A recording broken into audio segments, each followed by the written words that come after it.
but again, we'll do it under the to a certain extent because it's just really sitting down while we get some of it, and so yeah.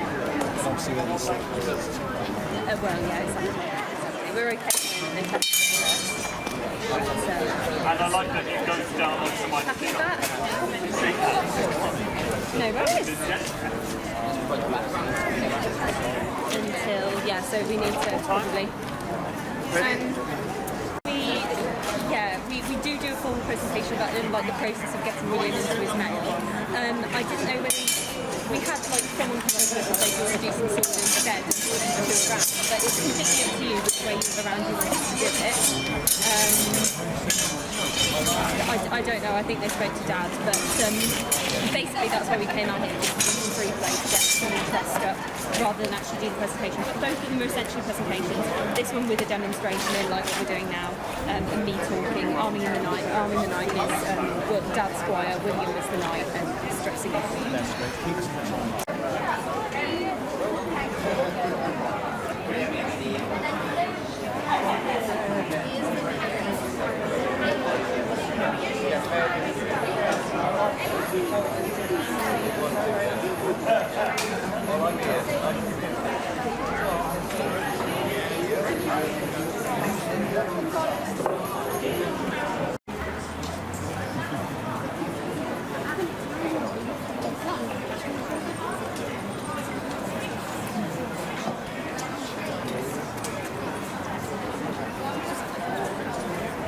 Let's try one more time. How are we today? All good.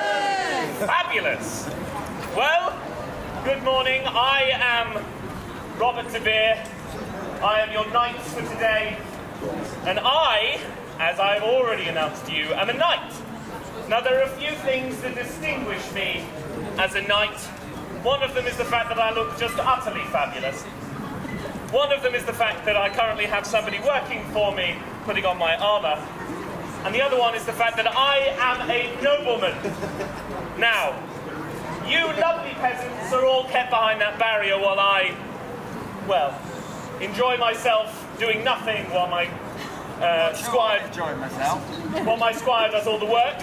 But while he does this, I'm going to tell you a little bit about myself. Who here is under the age of 10? Put your hand up. I'll keep my hand down. 1, 2, 3, 4. Right. You're around the right age to be sent off to be a page. Does anyone know what a page is? Anyone have an idea? Put your hand up if you know what a page is. Adult or child? Who knows what a page is? I've got my hand up. A page is a young noble boy who is sent off to a noble family to learn those very basic arts of being a nobleman. You get to learn how to ride. You get to learn how to paint, how to sing, how to read, how to write. All those fabulous things that you lovely people get to take for granted these days.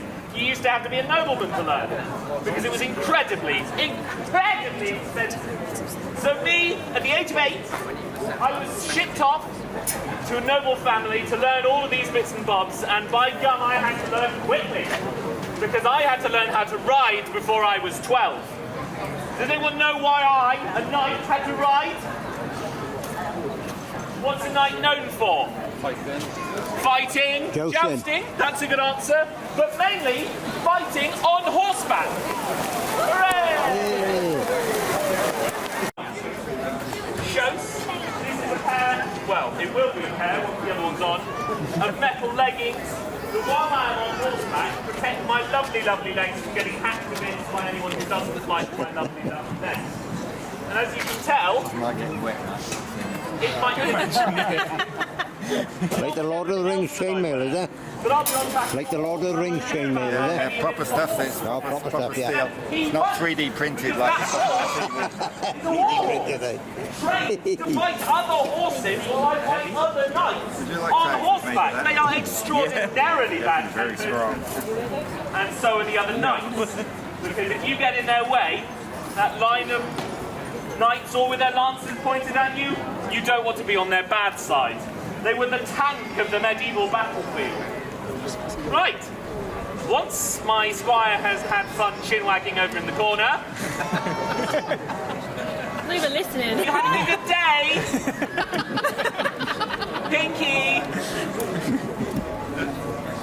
Well, Squire, hello. I need the other leg, please. I'm going to take another view. Michael luxury.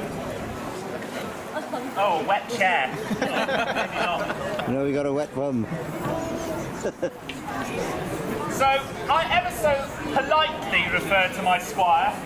I actually say his name, Trevor, because I quite like him, because I've been taught manners. Now, I thought you might be expecting some fighting at some point, or some talking about how knights are all big and strong and butch. But you know what we also are? We're artists. We're also singers. On top of that, we're also some of the most polite people around, as you can tell. So, as long as we're talking to other nobility, don't talk up to me. So, I was taught something called chivalry. Who's heard of chivalry? Anyone can put their hand up for this. Go on then, fabulous. Chivalry is a collection of rules and guidelines that the nobleman was supposed to follow. Things like how to behave at a table.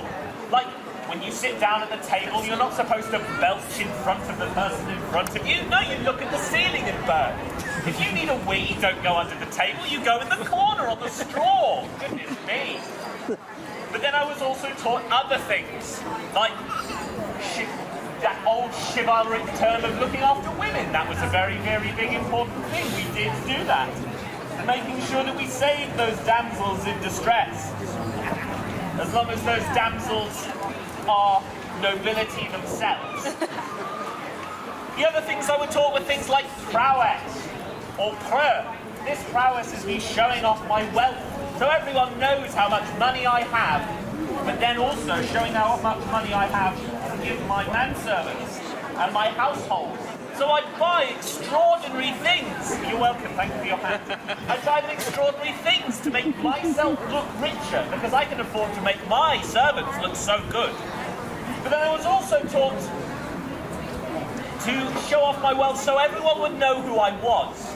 Imagine going onto a battlefield and everyone goes, look at him, that's, whatever. You don't want that. You want everyone to go, oh, I know him. He's got that weird gold helmet. I know exactly who he is. That's that Robert De Vere guy. That's the idea. So as you watch him put this on my leg incredibly slowly. It's all right, I'll whip you later. You know when the sun... On foot or on horseback. So I would have that on my arm, protecting everything down here as I got into a fight.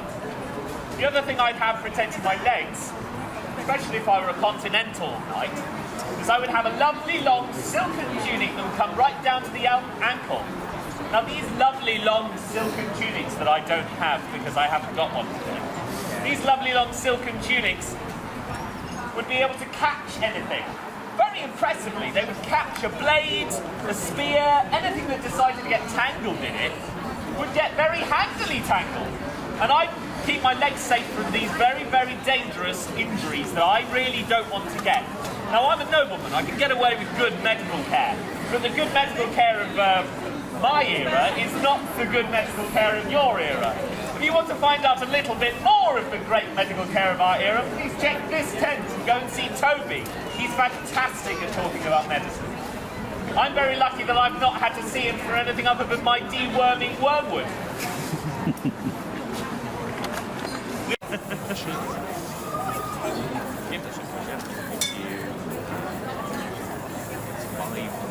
Would you do it for your own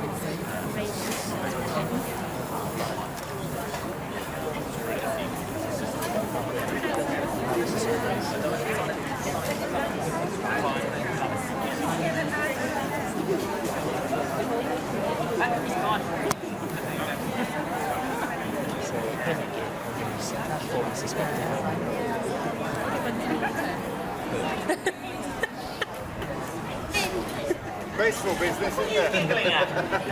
This is the peak of masculinity in my era. Oh yeah, that's a good point.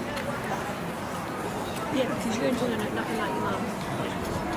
Lee doesn't even like Caleb, Mum, I can't see Marie either in any of my children. can't get the I squires. can see Jordan as well. Yeah, you're Right. living a very alive.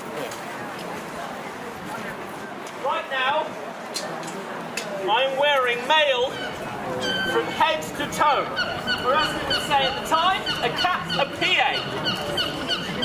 I am now pretty much impervious to anything any one of you can throw at me as long as you didn't all do it at once.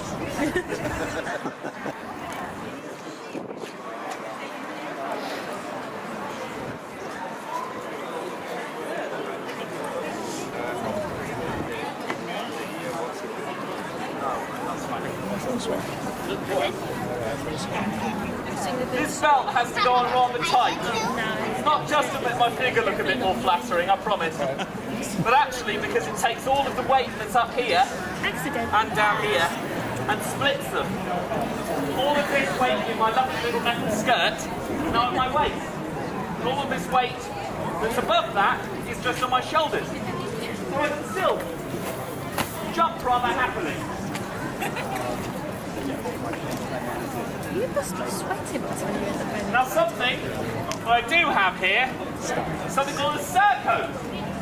This is a little later than my era, but I'm going to wear it anyway because it looks good. This fabulous for keeping the heat, the desert, Holy Land sun off my armour.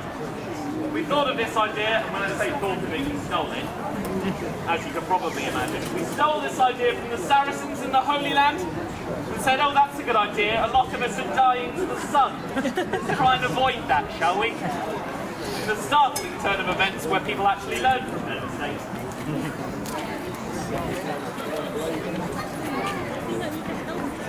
The other thing I'll say about it is that on here you see these lovely stars. These are part of my heraldry. So if you see me coming from a mile away, now you don't need to rely on that lovely helmet of mine. I'm just wearing a badge, essentially. It says, hello, my name is Robert. So, and around my waist goes my sword. The sword, in my era, is essentially a symbol of office. Not many people have these. I'm wearing a Ferrari at my waist. Great. If only we could do that these days, although it would look a bit silly. And as it goes incredibly tightly around my waist, as I've become even more snatched, I only have a few things left to worry about. A shield and a helmet, yet to go.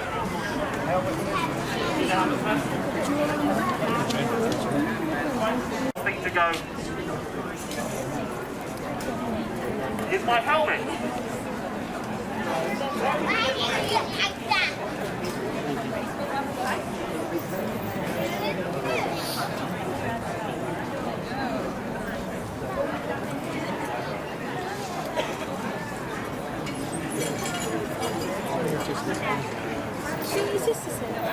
Nose exposed.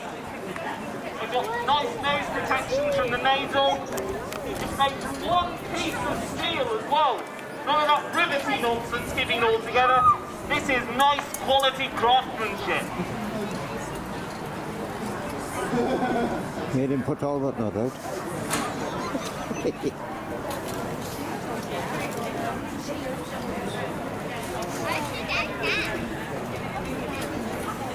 As my shield goes on, you see this random bit of leather. This is random. This is a guige strap. This means that I can just relax and let my shield hang whenever I'm going to be tired. Finally, my lance! This lance is what I would wield on horseback. Imagine, oh, I'm not pointing at you, I promise. Imagine I'm riding at you at 30 miles an hour with this. Not going to end very well, is it? By the way, before you stand, the knight, fully armed and cap appear in mail. Thank you very much for listening to me, ladies and gentlemen. I'll be here all day. Hey.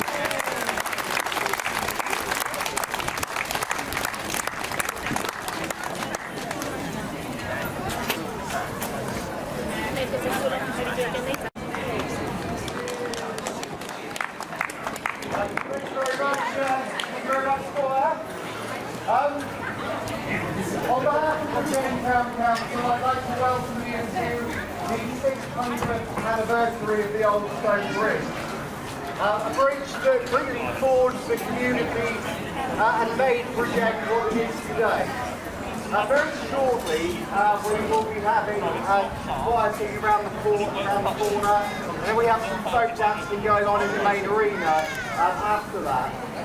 If you've got time today, please find the time to pop over to Carnegie House, where Bridgend and District Local History Society have created a fabulous exhibition. And I will give a bit of a plug to Tim Wood, who has got some pictures for sale in the back of the hall, of which he's donated £20 out of those to the Mayor's charity, so to a bond and to the charity for Reese Rubery, RR81.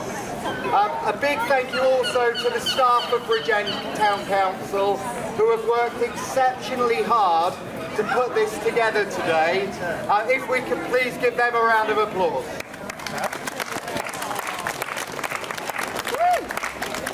And a big thank you also to the councillors that have come out today to support and turned up, along with the stewards, very bright and early this morning to put this all on for everybody. Have a great day and enjoy a lovely event in Bridgend Town.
Shiny